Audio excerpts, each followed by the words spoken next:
Nosso tema é esse, nós vamos falar, e é um título interessante, falar de inimigos do rei, querendo dizer inimigos de Cristo. Nós vamos falar de 3 personagens que aparecem justamente naquelas semanas anteriores à Páscoa.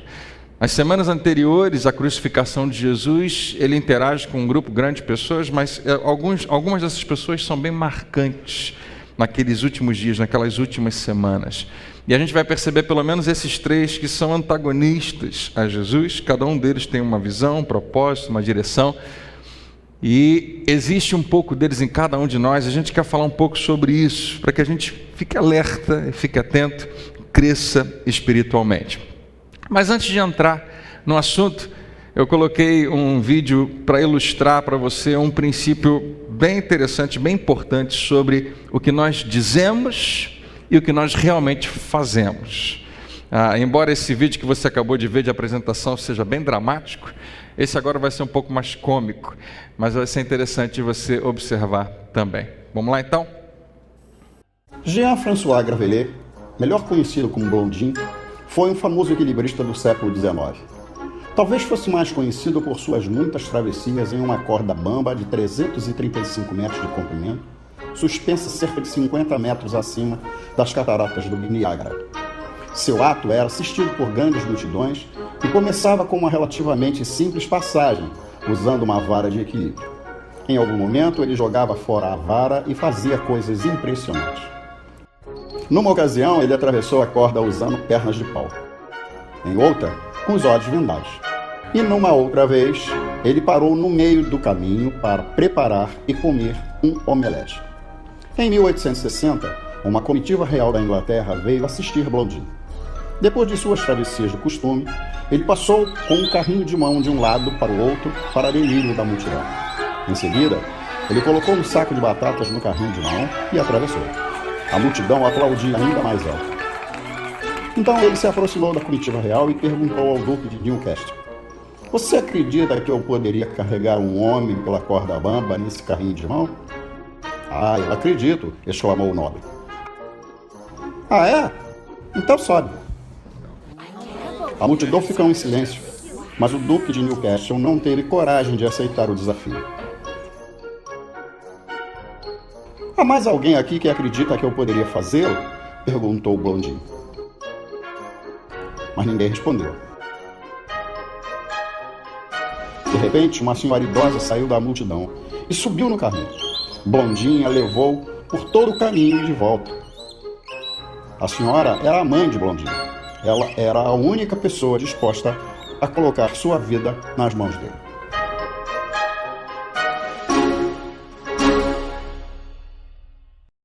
Você entendeu? Você sabe que esse locutor que você estava ouvindo, ele não é barato não, gente.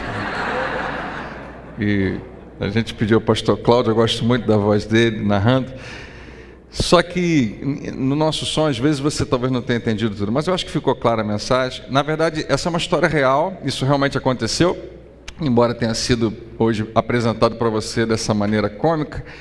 E se você for estudar, na verdade, não apenas aquela comitiva real, mas outras pessoas também disseram: eu acredito que você consegue levar uma pessoa no carrinho de mão e atravessar essa corda bamba, ida e volta. Você acredita? Todo mundo acreditava. Mas quando ele chamou, quando ele convidou, quem quer ser?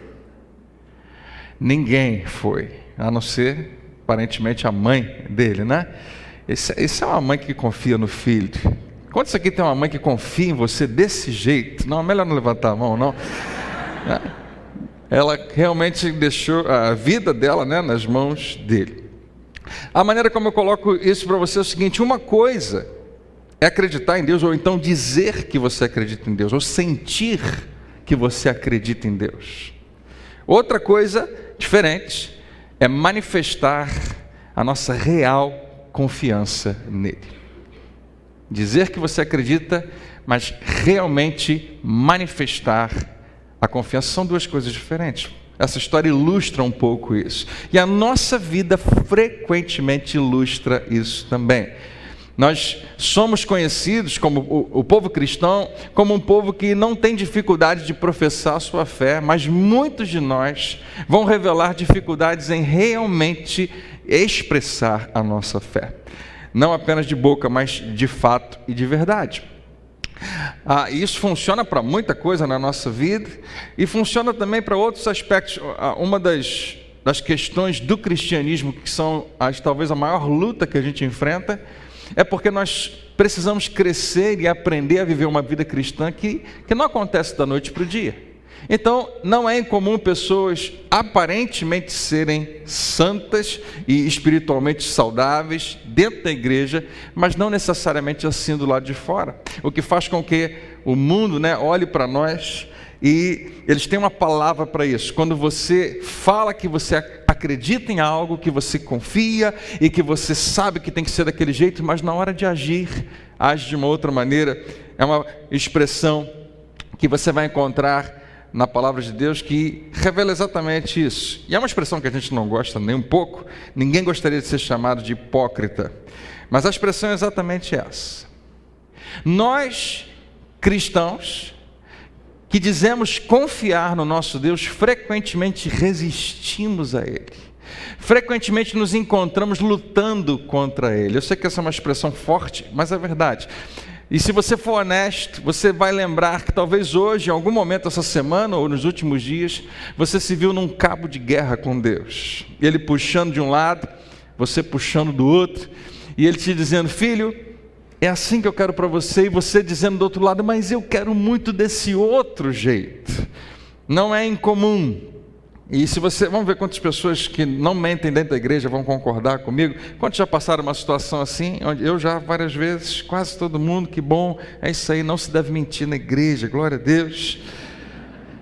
E é a pura verdade. Quando a gente diz assim: eu sei que eu deveria fazer isso, eu sei que Deus tem isso para mim, mas é tão difícil, é tão complicado. Eu sei que eu deveria terminar esse relacionamento, porque eu sei que Deus não está envolvido nisso, mas Ele me traz alguns benefícios, é difícil abrir mão. Eu sei que o que eu estou fazendo ali no trabalho não é correto, mas é o único jeito, é o que todo mundo faz. E quando o mundo olha para a gente, muitas vezes nos vê dessa maneira.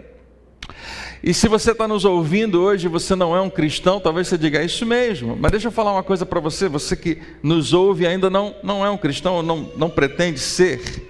Eu posso falar algo em nossa defesa. Nós somos os cristãos, aqueles que tomaram uma decisão não muito simples, não muito fácil. A decisão de confiar no invisível. E não é fácil, não é simples confiar num Deus que nós não conseguimos ver. Não é simples confiar num Deus que escolhe falar conosco de maneiras que a gente às vezes não está acostumado. Deus fala conosco no nosso interior, Ele fala através da nossa consciência, Ele fala conosco de uma maneira íntima que não é como eu estou falando aqui com você.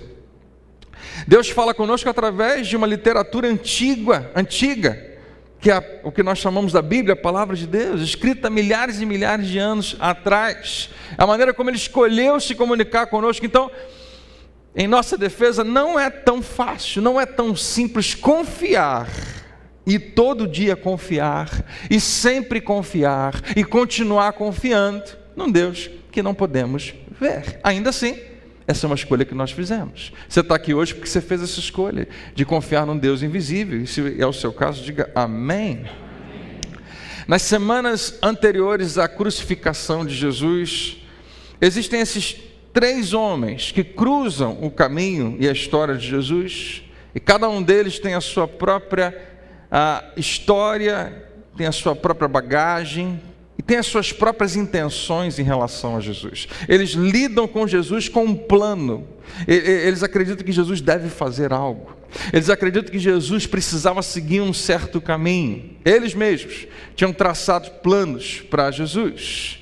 E quando você lê a história narrada nos evangelhos, falando sobre esses homens, é normal a gente se perguntar como é que eles conseguiram ser tão ingênuos, ou em outros casos tão arrogantes, tão orgulhosos, ou tão teimosos.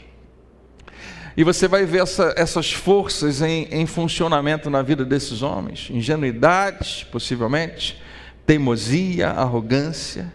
Mas, se nós formos honestos, e essa é a minha missão hoje e nos próximos domingos, é mostrar para você que existe um pouco deles em cada um de nós. Nós carregamos um pouquinho dessas características que nós vamos ver nesses homens. Homens que tiveram a invejável oportunidade de estar na presença física do Rei dos Reis, do Senhor dos Senhores, do Filho de Deus, do Salvador do mundo. Estiveram bem perto dele. E cada um deles foi testemunha do evento crucial de toda a história da humanidade. E cada um deles, ainda assim, se recusou a abandonar o seu próprio orgulho, se recusou a abandonar a necessidade que eles tinham de controlar tanto a própria vida quanto os resultados das suas decisões. Eles não conseguiram se render a Cristo. E hoje nós identificamos que eles foram contrários a Jesus, por isso inimigos do Rei. As histórias desses homens são histórias de resistência. Deus tem um plano para eles, Deus quer algo para eles, mas eles resistem a Deus. E a história da resistência deles é uma ótima ilustração de como é inútil resistir a Deus. Em algum momento você vai chegar a essa conclusão, se é que você não chegou. Se você está num cabo de guerra com Deus, dizendo, eu não consigo soltar isso, eu preciso que seja feito desse jeito, mesmo que não seja o que Deus queria, em algum momento você vai descobrir que é inútil. Existe uma futilidade em tentar resistir a Deus.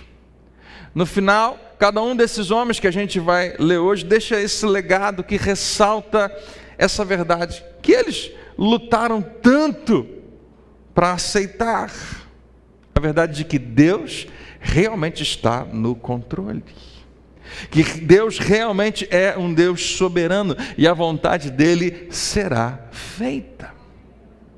Você entende o que eu estou dizendo? Não, eu não estou dizendo que a vontade dele será fatalista na sua vida, mas a vontade dele para a humanidade está em andamento e será feita. Cada um desses homens cumpriu um papel que era inevitável. No plano de Deus era inescapável. A moral da história é inútil resistir. Nós vamos falar de 3 personagens. Nesse domingo a gente vai falar desse cara, José Caifás. Ele aparece mais no finalzinho da sua Bíblia, dos evangelhos, especialmente dos evangelhos de Lucas e João. Mas ele é identificado também no início, porque em algum momento a sua família é mencionada. Quem é esse cara? Deixa eu contar para você. José Caifás era o sumo sacerdote na época de Jesus. Quando nós começamos a ler a história de Jesus, ele já está em cena, no nascimento ainda não. Aproximadamente quando Jesus tinha aqui perto de 18 anos, foi quando esse homem foi empossado nessa posição de sumo sacerdote em Jerusalém, na cidade santa, para o povo judeu. E ele fica nessa posição durante 15 anos, melhor dizendo, durante 18 anos aproximadamente. Caifás foi, e a gente não consegue perceber isso quando a gente lê, mas se você estudar, você vai descobrir que ele foi o judeu mais poderoso de Israel por 18 anos. Porque quem era o sumo sacerdote era a pessoa mais influente, mais poderosa e mais rica que tinha em toda a Judéia, em toda Jerusalém. Ele havia sido nomeado pelos romanos, ele tinha um poder nele, tanto religioso quanto político. Se você já leu, Deus instituiu o sumo sacerdócio com algumas funções. Esse homem tinha uma responsabilidade de uma vez por ano fazer sacrifício, entrar no Santo dos Santos, que naquela altura não era mais o mesmo, o templo era diferente, não tinha mais a arca como nós a entendemos, mas ele entrava no Santo dos Santos, existia a arca sim, e tinha lá o que estava dentro, mas já tinha acontecido algumas coisas, e oferecer o sacrifício no dia da expiação, no dia do perdão de pecados. E quando a gente começa a ler a história no Evangelho, Caifás já tinha feito isso pelo povo cerca de 14 vezes. Ele era o presidente do Sinédrio, que era o lugar mais alto, a suprema corte da nação de Israel. A palavra dele era lei. E ele era uma das poucas pessoas que tinha a autoridade para interpretar a lei e julgar. Ele tomava conta desse grupo de homens políticos, do jurídico, do legislativo, do executivo. Ele comandava todo mundo. E como sumo sacerdote, um dos trabalhos de Caifás era garantir a paz entre Israel e Roma. Você sabe, Israel estava dominada pelos romanos. E sempre que alguma coisa acontecia que poderia provocar um problema, se Roma ficasse preocupada, esses judeus estão crescendo, vão acabar se rebelando contra nós, Caifás é que ficava no meio e tentava conciliar, porque ele sabia que uma rebelião significaria a morte de muita gente e possivelmente dizimar o povo judeu. Então ele era um protetor e um responsável por manter a paz, para preservar. E você vai ver que frequentemente, a história vai nos contar que algumas pessoas surgiam como revolucionários. A Bíblia fala que muitos cristos, ou falsos cristos, muitos ditos messias apareceram antes de Jesus, talvez outros tenham aparecido depois. E Jesus alerta em relação a isso. Esses homens, no final das contas, queriam provocar uma revolução, especialmente contra Roma. E era trabalho de Caifás preservar o lugar de Israel como nação. Poderiam perder tudo se não se comportasse propriamente. Ele era parte de uma dinastia de gente muito poderosa. O sogro de Caifás tinha sido sumo sacerdote e 5 cunhados dele também. Eu não sei como é que isso aconteceu, se você lê na história, né? Eu acho que eles foram morrendo muito rápido, porque 5 cunhados, de repente foi ele que mandou matar, não sei, né? Porque era um jogo político muito forte. E era gente muito poderosa. Só essa família. A gente tem no Brasil algumas famílias assim, de políticos, né? Que permanecem no poder por anos e anos e anos e anos. No caso deles, 40 anos. 18, só ele ficou nessa posição. E ele era um político. Ele estava no lugar certo, na hora certa, o tempo todo. Era um cara que você olhava e ele aparentava ser um cara muito bom. Porque afinal de contas, ele era supostamente o cara mais importante dos judeus, que tinham como Deus o único Deus que era chamado de bom. Então ele sabia, ele tinha uma aparência de bondade, mas as histórias vão dizer que ai daquele que cruzasse o seu caminho. Haviam lendas sobre o temperamento dele. Caifás conseguia o que ele quisesse, as coisas aconteciam do seu jeito. Ele sempre ganhava, ele era um manipulador. Mesmo quando parecia que tinha perdido, na verdade ele arrumava um jeito de vencer. Para ele, como para muita gente poderosa, o fim justifica os meios. O que importa é a gente chegar ali, não importa como a gente vai chegar. E ele chegou onde ele queria, na posição mais alta dos judeus. E ele tinha toda a intenção de ficar lá. A quantidade de dinheiro que entrava no templo, a gente não faz ideia. Seria equivalente a milhões e milhões e milhões e milhões e milhões de reais todo ano. Num pedaço de, 30, 40 hectares de terreno, esse valor entrava, porque judeus do mundo inteiro pagavam o que se chamava o imposto do templo. Isso incomodava até os romanos, porque as províncias em volta ficavam chateadas, perturbadas pela quantidade de dinheiro que entrava no templo e que não era repassada para eles. Eu estou falando isso para você entender o grau de importância desse cara. Quem é ele? Ele é alguém muito grande. E estava tudo bem para Caifás. Não podia estar melhor. Até que apareceu uma pessoa no seu caminho. Um carpinteiro, que quando chegou nos 30 anos foi considerado um rabino, um mestre em Jerusalém. A gente conhece ele como Jesus, filho de José. Você vai encontrar esse nome de Jesus, o sobrenome. Tem muita gente que pensa que o sobrenome de Jesus é Cristo não é sobrenome, tá, gente? Cristo é um título, significa o Messias, o ungido, o escolhido de Deus. Talvez esse fosse o sobrenome mais comum naquela época. Quando você lê na Bíblia alguém sendo chamado, o segundo nome, por exemplo, Jesus chama Pedro de Simão Bar-Jonas, essa expressão significa filho de Jonas, que era como eles eram conhecidos. Assim como hoje a gente, é tanta gente que a gente precisou colocar o sobrenome bem específico, mas o seu sobrenome carrega o nome dos seus pais. Então era esse que era o nome dele. Eu coloquei só para você lembrar que Jesus, ele tem esses traços familiares, ele podia se identificar com outros homens também, e ele tinha no seu sobrenome o mesmo nome de Caifás, José. E ele é um rabino judeu durante esse período. Historicamente falando, para mim e para você, ele é milhões de vezes mais do que isso.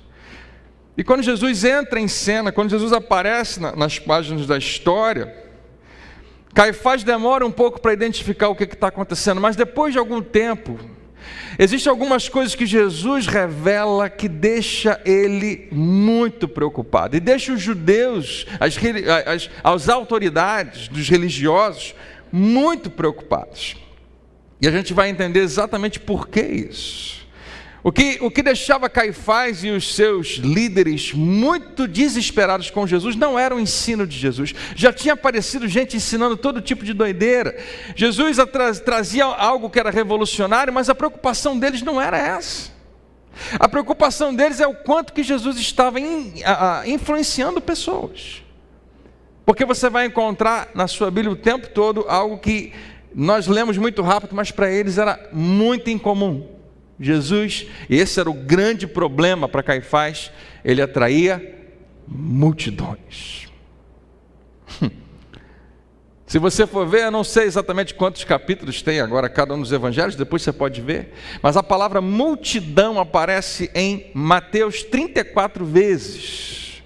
Falando sobre o ministério de Jesus, onde ele ia tinha multidões. No Evangelho de Marcos, 38 vezes. Na verdade, só tem 2 ou 3 capítulos em Marcos que não tem a palavra multidão. Onde Jesus estava, tinha uma multidão. Em Lucas, essa expressão aparece 44 vezes. A gente lê de vez em quando lá, Jesus está falando e uma multidão está ali. Aí alguém resolveu contar e falou que tinha 5.000 homens...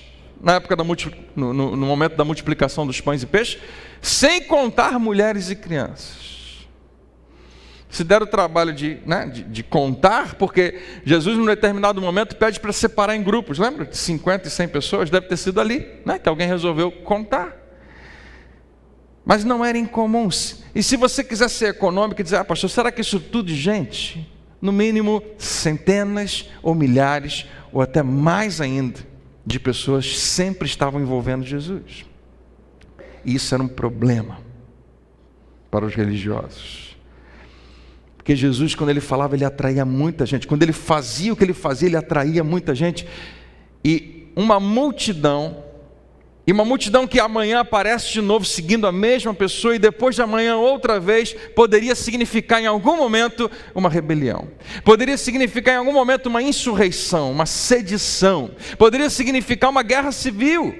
Porque bastava eles se unirem com um propósito bem estabelecido de resolver um problema e eles teriam um novo problema para resolver. Era uma ameaça para os judeus e era uma ameaça a Roma. E pior, a Bíblia fala que eles tinham uma inveja imensa de Jesus, porque Caifás nunca conseguiu atrair uma multidão. Nunca. Ele só conseguia atrair uma multidão nos dias de festa. Festa da Páscoa, festa dos tabernáculos, festa do Yom Kippur, que ele era a estrela da festa. Mas ninguém ia lá por causa dele. Ia para lá por causa da festa. No entanto, aparece agora esse carpinteiro, que agora é um rabino, está ensinando, e me disseram agora que ele está fazendo milagres, e está todo mundo em volta dele. Isso provoca algo naqueles homens. Mas o problema de Jesus para ele não era apenas as multidões, também era a autoridade de Jesus, porque Jesus tinha algo que ninguém nunca tinha visto antes. Ele falava com uma autoridade muito grande. Ele falava como alguém que sabia exatamente quem era e de onde tinha vindo, quem o autorizou.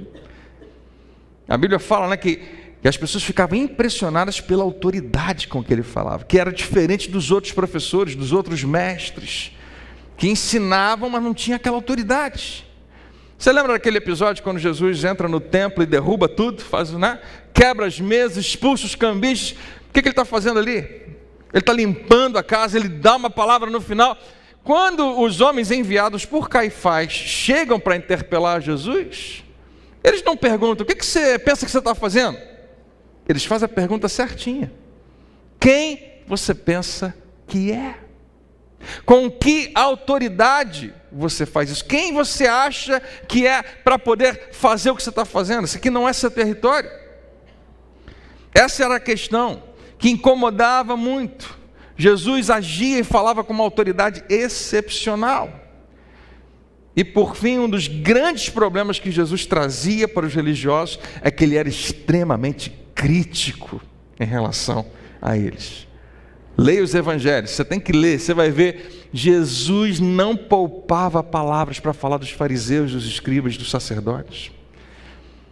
Ele não tinha nenhum respeito por esses homens, porque eles não se davam respeito, eles eram desonestos, estavam profundamente corrompidos. E Jesus denunciava a corrupção deles.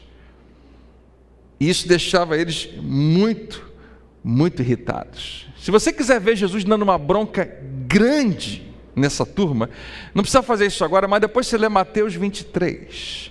E o capítulo todo de Mateus 23 parece que é dedicado a uma grande bronca, um discurso muito grande que Jesus dá aos fariseus e não poupa palavras. Para você ter uma ideia, no final do capítulo ele faz isso aqui, falando para eles, inclusive para Caifás, o grande Caifás: serpentes, palavras de Jesus, raça de víboras, que seria equivalente a palavras que você não deixa o seu filho falar com ninguém. Você não deixa, né? Seu filho ou sua filha falar desse jeito com ninguém. E Jesus fala sem menor pudor: serpentes, raça de víboras, gente traiçoeira, falsa. Olha como que ele fala para esse pessoal: como vocês vão escapar, como vocês escaparão da condenação do inferno? Jesus está pegando os caras mais populares no campo religioso, os caras que eram famosos por serem bons, os caras que eram famosos por serem de Deus, por fazerem o que era certo, por se purificarem, por se fazerem tudo, para servir a Deus, para tentar sempre acertar. Jesus olha para eles e fala assim: vocês vão para o inferno. Ou como os meus amigos de Goiânia gostam de falar, vocês vão para o inferno, que eu acho mais legal, acho que é um inferno mais quente quando você põe o R assim. Vão tudo para o inferno, é mais ou menos isso que Jesus está dizendo. Imagina alguém chegar para o Papa e falar isso. Vixe. Não é de se admirar que Caifás tivesse um problema com Jesus. Multidão, as críticas e a sua autoridade. E isso vai crescendo. Leia os evangelhos, leia. Você vai ver isso se avolumando no ministério de Jesus.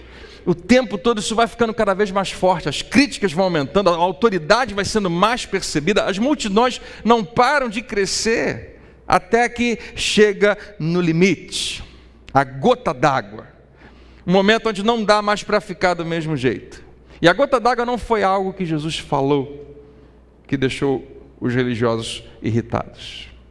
A gota d'água foi algo que ele fez. Não foi uma discussão, um debate, um confronto, mas foi um ato de compaixão. Quando Jesus ressuscita um homem dentre os mortos. Um homem que havia morrido, não foi qualquer homem, foi um cidadão famoso da cidade de Betânia. Todo mundo sabe, Jesus ressuscitou a Lázaro, que ele mesmo vai identificando como um dos milagres mais notáveis. Porque seja qual for o milagre que Jesus realizou, havia pessoas que desconfiavam da veracidade. Ainda assim, ainda que fosse indiscutível, as pessoas tinham suas dúvidas. Esse milagre ninguém podia discutir, porque tinha uma turma grande que tinha ido no funeral, tinha ido no enterro de Lázaro. Morreu, não apenas morreu, estava sepultado. E a gente estava naquela semana lá, e agora passou uma semana, ele está aqui, andando no nosso meio. Isso é grande demais, forte demais. E se a multidão já estava seguindo Jesus, agora ela vai se multiplicar por 1000. Na verdade, é interessante porque esse é o momento que Jesus para tudo. E para de fazer milagres. E para de se apresentar. Se você ler o livro de João, você vai ver, os milagres vão ficando cada vez maiores, maiores, maiores, maiores. Até chegar nesse.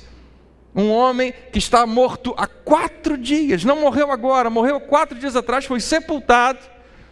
Jesus vai lá e chama ele para fora, e agora ele está vivendo a vida da Silva. Ninguém podia discutir. E as pessoas, eu acho que você seria como qualquer pessoa daquele tempo, se alguém ressuscita as pessoas dos mortos, a gente vai com essa pessoa para onde ela for. A gente aceita tudo que ela falar, né? Quando é real, quando é verdadeiro, quem não quer isso? E os líderes religiosos e Caifás perceberam que a estratégia deles não estava funcionando. Qual era a estratégia dos religiosos, dos escribas, fariseus, dessa turma toda? Era desacreditar Jesus. Então você não se espante, quando você lê o Evangelho, isso acontece o tempo todo. Sempre tem alguém tentando pegar Jesus. Sempre tem alguém tentando fazer ele se contradizer.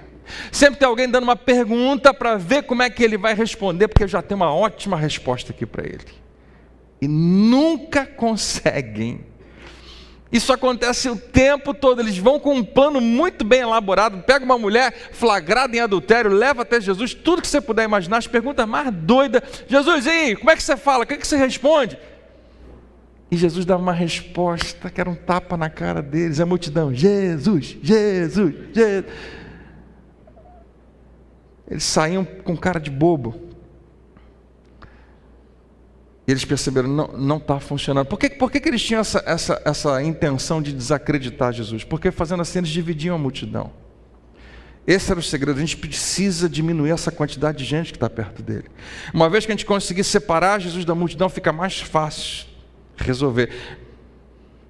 E aí Jesus não é mais uma ameaça. Aí Jesus não é mais um problema para a gente resolver. Ele não ameaça mais nem os judeus, nem Jerusalém, nem Roma. E a gente pode descansar em paz. Mas toda vez que eles tentavam alguma coisa, o tiro saía pela culatra. Depois da ressurreição de Lázaro, desse dia fatídico, João, que escreve sobre isso, lá em João no capítulo 11, e ele escreve isso muitos anos depois, ele está lembrando, ele foi testemunha ocular desses eventos. Ele escreve da seguinte maneira: a multidão que estava com ele, quando mandara Lázaro sair do sepulcro, mais uma vez a palavra multidão, né? E ressuscitar dos mortos, com ele quando mandara Lázaro sair do sepulcro e o ressuscitar dos mortos, continuou a espalhar o fato, continuou a contar para todo mundo que aquilo tinha acontecido. Muitas pessoas, por terem ouvido falar que ele realizara tal sinal, olha aí, mais uma vez, muita gente, tal sinal milagroso, foram a seu encontro, foram atrás de Jesus. Jesus estava atraindo mais e mais e mais pessoas. O que nos leva ao versículo 19. E assim os fariseus disseram uns aos outros, eu adoro esse versículo: não conseguimos nada, olhem como o mundo todo vai atrás dele. Como é que João sabe disso? A Bíblia vai falar no livro de Atos que muitos fariseus se converteram depois da ressurreição, claro. Tudo que eles poderiam pensar de Jesus agora cai por terra, porque ele ressuscitou. Muitos se converteram, se tornaram cristãos. E é possível, né, que à medida que o tempo passou, João foi escrever, foi relatar, foi compilar os seus escritos, ele entrevistou muita gente, talvez, possivelmente ele entrevistou fariseus.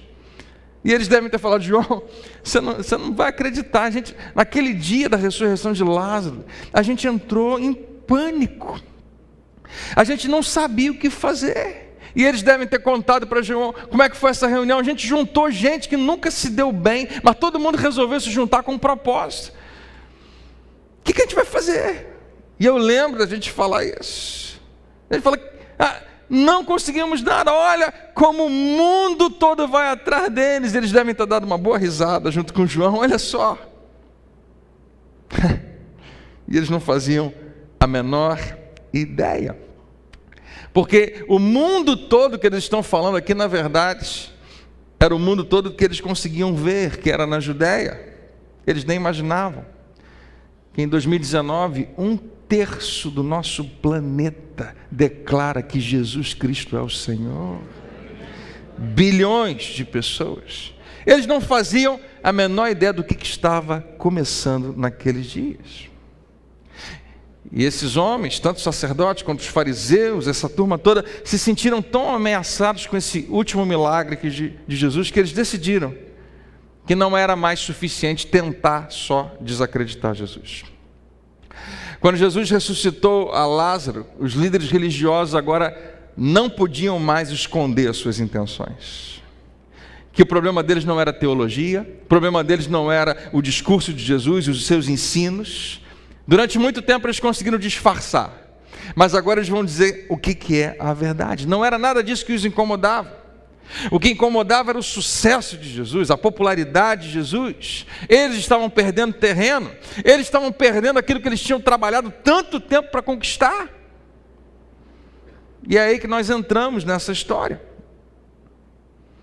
No capítulo 11 de João diz assim: então os principais sacerdotes e fariseus, isso logo após a ressurreição de Lázaro, reuniram o conselho dos líderes do povo, ou o sinédrio, talvez esteja assim na sua Bíblia.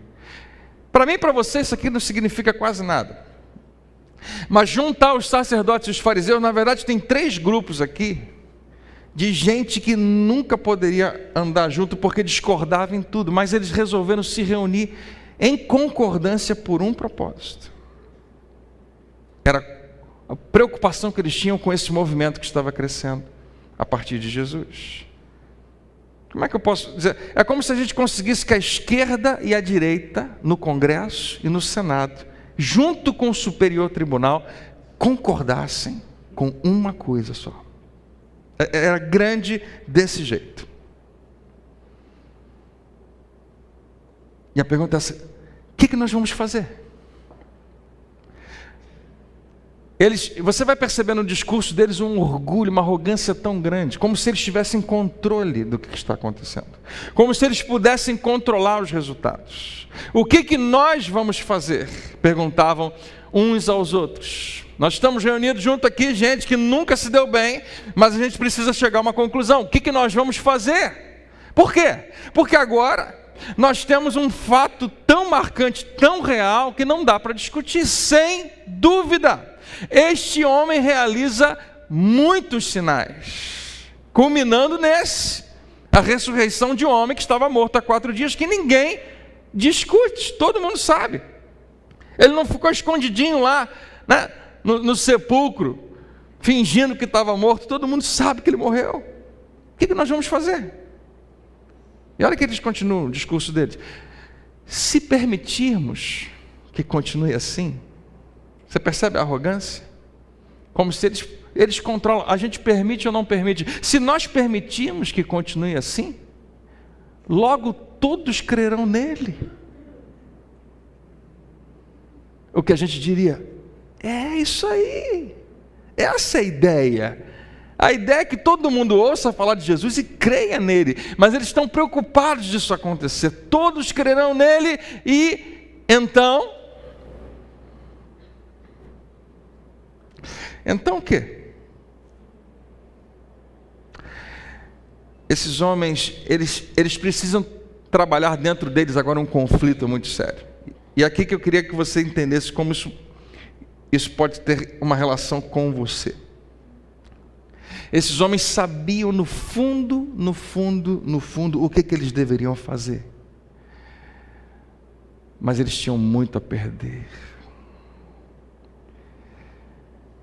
Bem lá no fundo eles sabiam que resistir a Jesus era a mesma coisa que resistir a Deus. Que ir contra Jesus era a mesma coisa que se colocar contra Deus. Só que nessa altura não tem mais como ignorar. Nessa altura todo mundo sabe, não dá mais para ter dúvida, esse homem veio de Deus, ele é enviado de Deus. A gente pode não gostar disso, a gente poderia querer um outro, mas esse realmente é o Messias. Não há o que fazer, goste ou não, é ele. E preste atenção, porque esse é o aspecto prático. Apesar deles terem isso, apesar deles terem essa luta no seu espírito, havia algo para eles que era tão importante, tão importante, tão importante, tão grande, que aceitar Jesus e recebê-lo como ele realmente era, como quem ele realmente era, significaria abrir mão de algo muito importante e valioso para eles.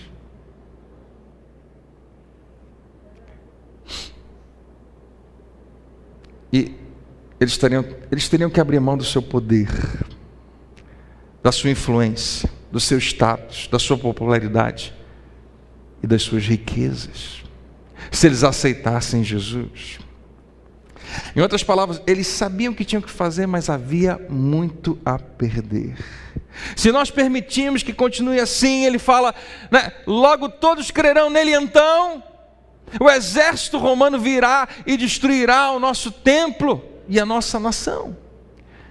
Nosso templo e a nossa nação estão sendo ameaçados por esse homem. Se a gente não fizer algo, os romanos podem vir tomar tudo isso de nós.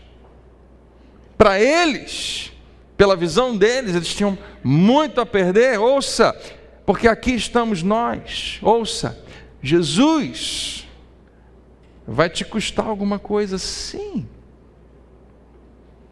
É por isso que tem gente que não vai à igreja. É por isso que tem gente que tem medo de ir à igreja.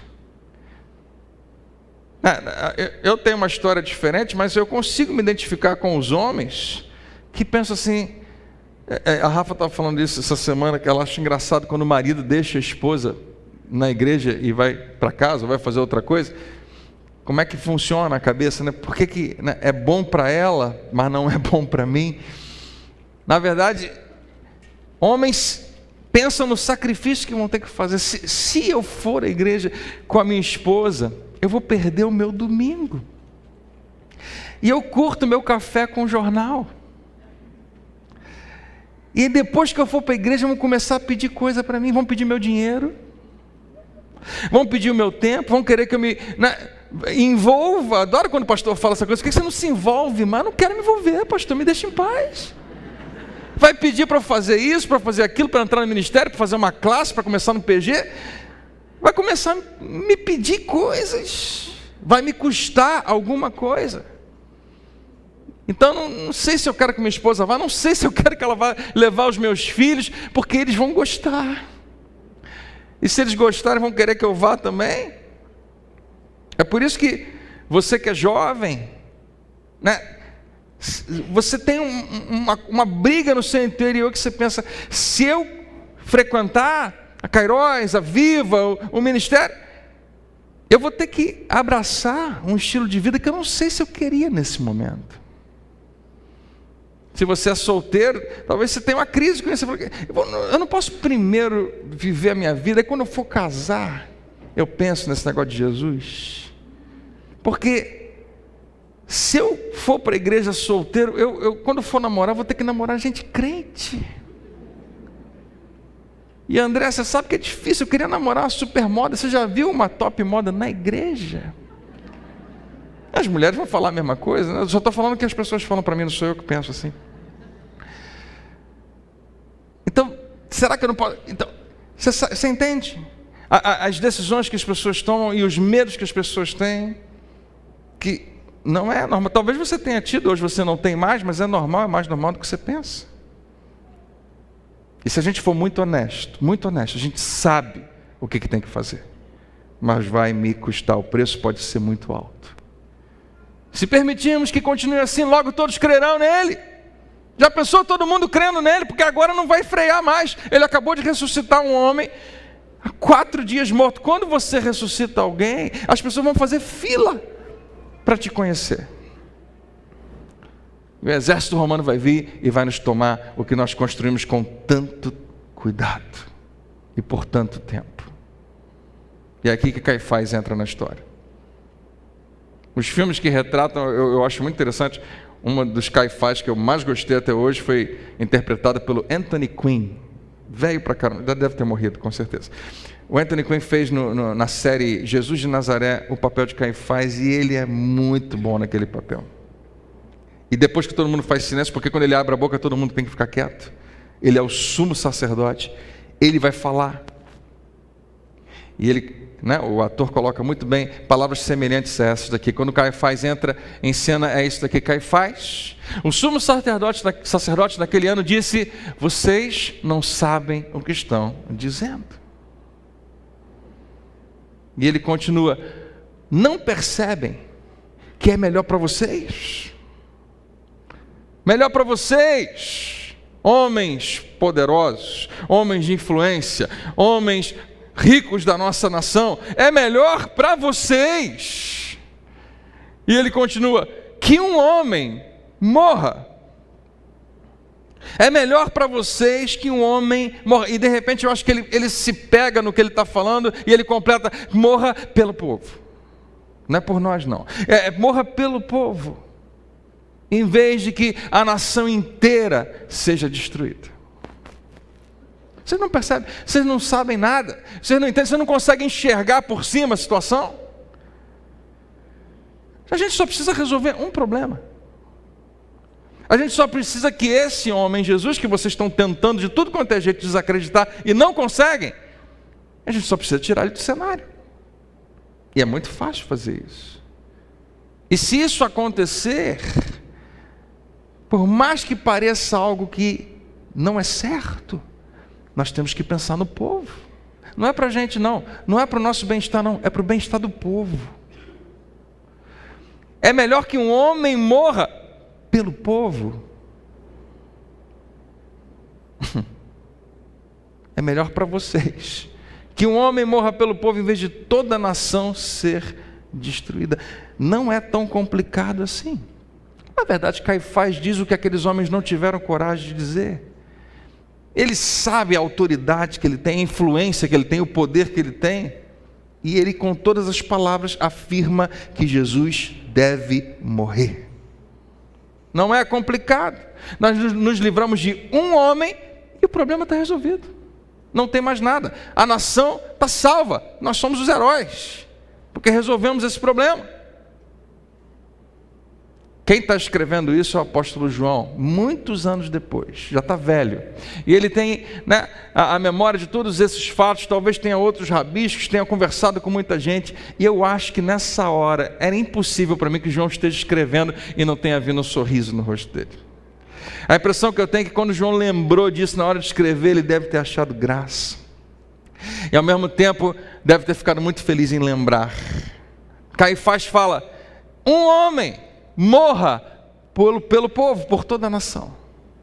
E João escreve o seguinte: ele não disse isso, Caifás, por si mesmo, mas sendo sumo sacerdote naquele ano, profetizou que Jesus morreria pela nação inteira. E não apenas por aquela nação, mas para reunir em um só corpo todos os filhos de Deus espalhados ao redor do mundo. Glória a Deus. João está olhando para trás enquanto ele escreve isso. E eu acho que nesse momento ele abriu um sorriso. Eles planejaram destruir Jesus. Eles planejaram crucificar Jesus. Eles realmente acreditavam que podiam acabar com esse movimento que Jesus havia começado. E mal sabiam eles que ao resistirem a Deus, ao se colocarem contra Deus, eles acabariam participando na vontade de Deus. Ao resistirem a Jesus, na verdade, eles facilitariam a vontade de Deus, porque no final, na verdade, a morte de Jesus multiplicou a sua influência. Isso funciona. Quando você mata alguém e transforma aquela pessoa num mártir, aquele movimento se torna muito maior em qualquer nível. Por isso, quando você vê alguém que está se levantando e falando muito forte, e é contra o que você acredita, Há algo em nós que pensa, seria bom se essa pessoa não estivesse mais aqui. Mas se ela morrer, o movimento é triplicado, se torna muito mais forte. Quantos entendem o que eu estou falando? No caso de Jesus, a gente sabe que não é apenas pela morte, não é apenas porque ele se tornou um mártir. Eu e você sabemos. A sua morte, ela foi substitutiva, ela nos redimiu. E é isso mesmo. No final das contas, a minha vida é a sua vida, a sua vida, a sua vida, a sua vida, cada um de nós vai acabar ilustrando essa verdade de que é inútil resistir a Deus. Você vai perceber isso, você já deve ter percebido. E quando eu digo que há um pouquinho de Caifás em cada um de nós, é porque há um pouco disso, nós resistimos. Eu sei o que eu tenho que fazer, mas vai me custar. E em algum momento você vai descobrir que resistir é inútil. A vida vai acontecer, o tempo vai passar e vai revelar isso para você. E no final das contas, nós vamos ser um exemplo de pessoas que disseram uma dessas duas coisas. Ou que disseram sim a Deus, mesmo que seja difícil. Ou que disseram não, porque é muito difícil. E hoje eu queria desvendar isso para você antes de você voltar para casa. No final, eu e você vamos ilustrar qual inútil é resistir a Deus. Sabe por quê? Porque você não foi criado para a sua própria glória. Você foi criado para a glória de Deus. Eu e você fomos criados para a nossa vida glorificá-lo. E no final, a sua vida de alguma forma vai ser o reflexo da verdade e da glória de Deus. Voltando para Caifás, a Bíblia diz que daquele dia em diante, e João está escrevendo isso, resolveram, e eu acho interessantíssimo esse verbo, tirar-lhe a vida. Aqui, eles superestimam a capacidade deles, o que eles conseguem não conseguem fazer. Nós vamos tirar a vida de Jesus. A Bíblia diz que eles resolvem, eles começam a planejar, eles começam a descobrir qual é a melhor maneira de fazer isso acontecer. Mais uma vez, João está escrevendo isso, e eu acho que é impossível que ele não tenha dado uma risada quando ele escreveu isso. Planejaram tirar-lhe a vida. Por quê? Porque João tinha escrito o capítulo anterior. Você vai ver no capítulo 10, né? Esse aqui que ele coloca assim: daquele dia em diante resolveram tirar a vida. Jesus havia dito algo anteriormente, e ele coloca para mim e para você. Jesus tem esse discurso: é por isso que o Pai me ama, porque eu dou a minha vida para retomá-la. Olha como ele diz: ninguém a tira de mim, ninguém tira a minha vida, mas eu a dou por minha espontânea vontade. Olha a palavra aí de novo: tenho autoridade para dá-la e pegá-la de volta e retomá-la. Quantos podem dar uma glória a Deus? E João está escrevendo lá: aquele dia em diante eles resolveram que iam tirar a vida de Jesus. Se você tem filhos pequenos, você entende isso. Você já viu quando seus filhos ficam irritados, ficam nervosos, falam: eu vou fazer isso, eu vou fazer aquilo outro, e você não consegue se controlar. Você tenta não rir na frente deles, mas por dentro você pensa: meu Deus, não sabe nada. Ela tem 9 anos de idade, ele tem 11 anos de idade. O que sabe da vida? Eu e você conseguimos olhar, né? Ter uma visão mais macro da vida do que as crianças menores, as crianças pequenas. Eu pergunto: será que o nosso Pai Celestial também não faz algo assim com a gente? Quando nós fazemos alguns planos e às vezes nos irritamos. Antigamente eu ficava frustrado quando alguém dizia que estava chateado com Deus. Estou chateado com Deus. E eu falava assim: cara, você não pode falar isso, como é que você pode falar uma coisa dessa? Eu considerava uma ignorância muito grande, até o dia que eu mesmo fiquei chateado com Deus. E depois eu parei para pensar: você acha que Deus fica chateado, preocupado se você está ou não está chateado com Ele? Se sua filha de 5 anos fala: eu não gosto de você, você vai levar tão a sério assim? Deus sabe exatamente como tratar com a gente. Daquele dia em diante resolveram tirar-lhe a vida, mas havia um problema. Roma não poderia executar nenhuma das leis judaicas. Eles queriam que Jesus morresse, e Roma era a única que poderia causar essa execução. E Caifás sabia que não adiantava falar qualquer coisa sobre Jesus, que Roma não iria nunca aceitar. Você viu, se você ler lá, como é difícil todo o processo. Então eles precisavam de uma acusação que falasse sobre sedição, sobre uma rebelião, uma possível rebelião. E Caifás tinha isso nas mãos, porque ele sabia que Jesus era considerado pelos seus discípulos, e ele mesmo se auto-intitulava Rei e o Messias. Era tudo o que ele precisava. Com base nessa acusação, ele conseguiu exatamente o que tanto queria: uma condenação injusta e uma sentença de morte. E Jesus foi crucificado e morreu naquela sexta-feira de Páscoa. Conseguiu. Depois de muita luta, Jesus está condenado, sentenciado, morto, sepultado. A ameaça está eliminada, a paz voltou. E naquela manhã de domingo,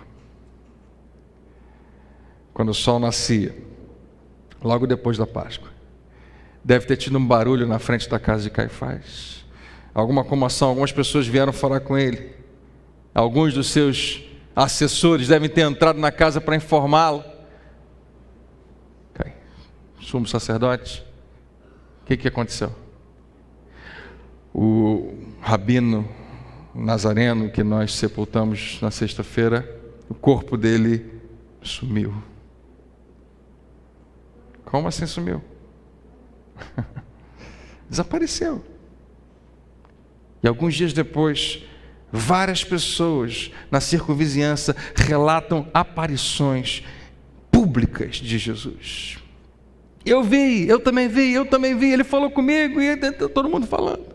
E algumas semanas depois, os discípulos de Jesus, que estavam escondidos, agora não estão mais escondidos. Eles estão com intrepidez andando pelas ruas de Jerusalém, pregando a mesma mensagem para todo mundo: vocês o mataram, Deus o ressuscitou, nós vimos, arrependam-se. E o movimento que parecia que tinha terminado naquela sexta-feira, ele é completamente explosivo a partir de agora. Se estava crescendo, se estava alcançando multidões, eu e você somos testemunhas que as multidões não pararam mais de crescer, mas agora eles não se reuniam mais em volta da pessoa de Jesus, mas se reuniam em nome de Jesus, como hoje eu e você estamos fazendo. E Caifás e os líderes religiosos finalmente tiveram que admitir: ele fez mais na sua morte do que na sua vida, e nós não fomos capazes de tirar a sua vida.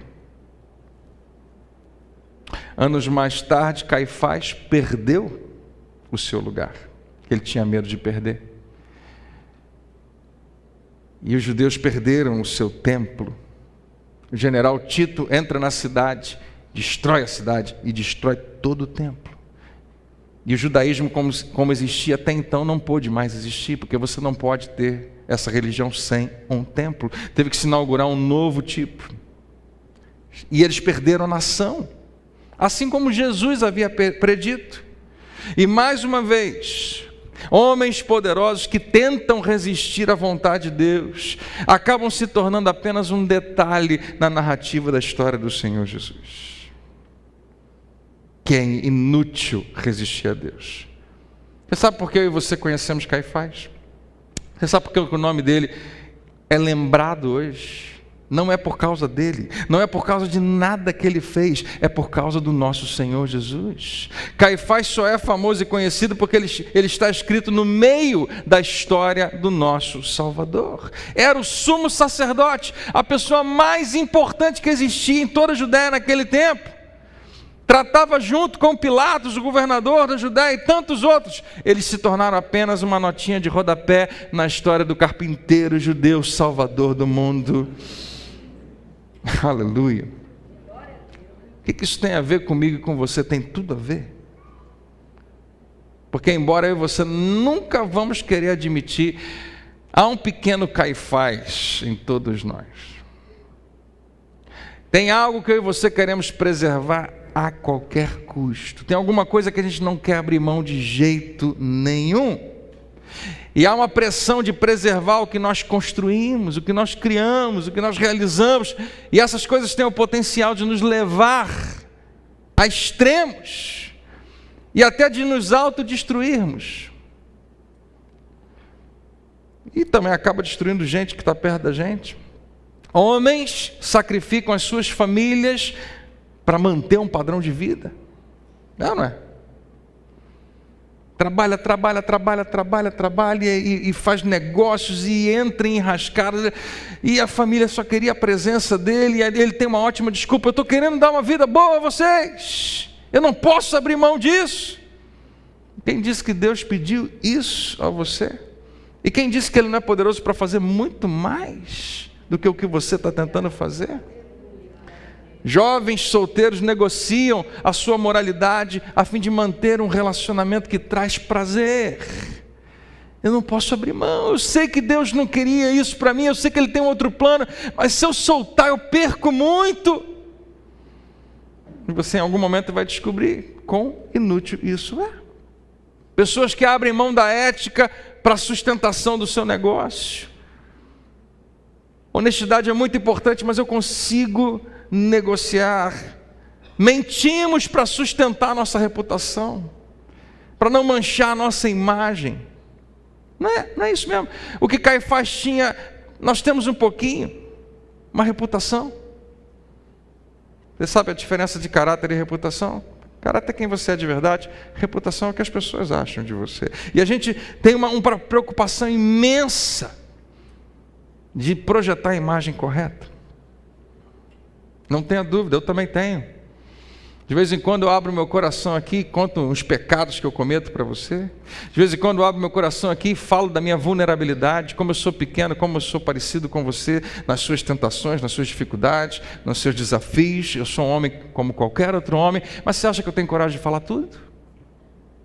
Não, a minha reputação está em jogo. Relacionamentos estão em jogo. A posição está em jogo. Eu não posso abrir mão disso. Beleza, padrão de vida. E sem perceber a gente coloca essas coisas no lugar mais alto da nossa vida. E ouça, tudo que você colocou no lugar de Deus na sua vida, sem que você perceba, já está diminuindo de importância e de valor. Não sei se você vai entender essa frase, mas algumas pessoas eu acho que vão entender na hora. Os seus maiores arrependimentos estão ligados a tentativas de preservar coisas que talvez nem façam mais parte da sua vida, que você já perdeu há muito tempo. E eu vou chamar nessa noite de pequenos deuses na nossa vida. Pequenos deuses. Qualquer outra coisa que queira se colocar no lugar do seu Deus, que queira ser maior na sua vida. Pequenos deuses sempre decepcionam no final, sempre nos desapontam e eventualmente vão desaparecer. Caifás tinha os seus pequenos deuses: posição, influência, riqueza. Não é interessante que Caifás, ele tinha acesso à cópia mais antiga da lei dos judeus, aquela que tinha sido escrita em pedra. Ele era uma das poucas pessoas, talvez a única naquele tempo, que poderia ir lá, abrir e ler a lei de Deus como escrita originalmente. E você sabe o que estava escrito lá? Não matarás. E ainda assim, ele manda matar um homem inocente. Por que isso acontece? Porque eu e você somos capazes das maiores atrocidades a fim de preservar nossos pequenos deuses, para não perder aquilo que nós temos. Então, se você não é crente, eu queria que você soubesse que eu entendo. E eu entendo porque que nós cristãos frequentemente resistimos a Deus, ao Deus que nós dizemos que confiamos nele, confiamos. Ah é? Então sobe no carrinho. Confia mesmo. Por que nós resistimos ao nosso Deus? Temos medo. render-se, entregar-se é algo apavorante. Mas Caifás vai nos lembrar. O pessoal da música pode subir? Essa é a frase que eu queria que você guardasse, levasse para casa. Caifás nos deixa essa lição.